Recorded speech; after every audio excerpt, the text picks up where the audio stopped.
Revelation chapter 15, verse 4, carries forward the themes of worship and divine majesty that pervade its preceding verses, offering a glimpse into the universal recognition of God's holiness and justice.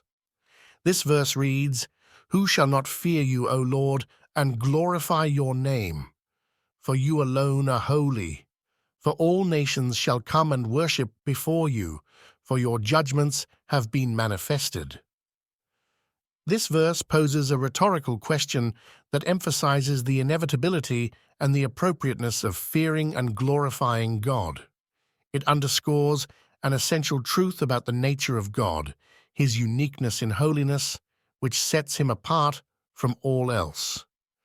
In the context of the scriptural narrative, holiness refers not just to moral purity, but also to God being wholly other, separate from and unequaled by any part of his creation.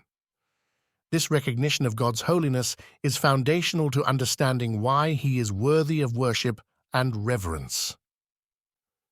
The statement, "For you alone are holy," serves as a declaration of God's unparalleled nature. It encapsulates the idea that there is no other entity, whether spiritual or material, that embodies the absolute purity and perfection of God.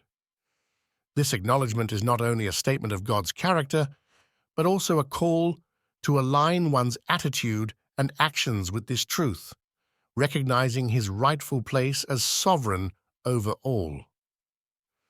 The earthly dimension of worship is captured in the phrase, "For all nations shall come and worship before you."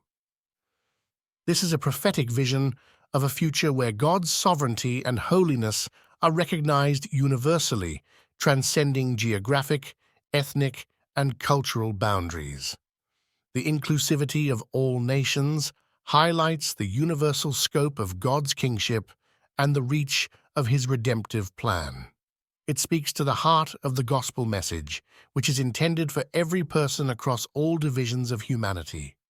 It reminds believers of their role in this worldwide mission to be ambassadors for this truth, advocating for a recognition of God's sovereignty across the earth. Moreover, the verse explains the basis for this universal worship, "For your judgments have been manifested." This phrase indicates that the acts of God, particularly his judgments, reveal his character and his standards. God's judgments are not arbitrary, but are demonstrations of his holiness, justice, and truth.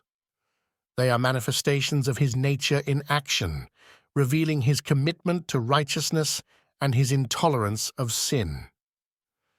In witnessing God's judgments, the nations come to understand his nature and the necessity of his rule, prompting them to respond in worship and reverence.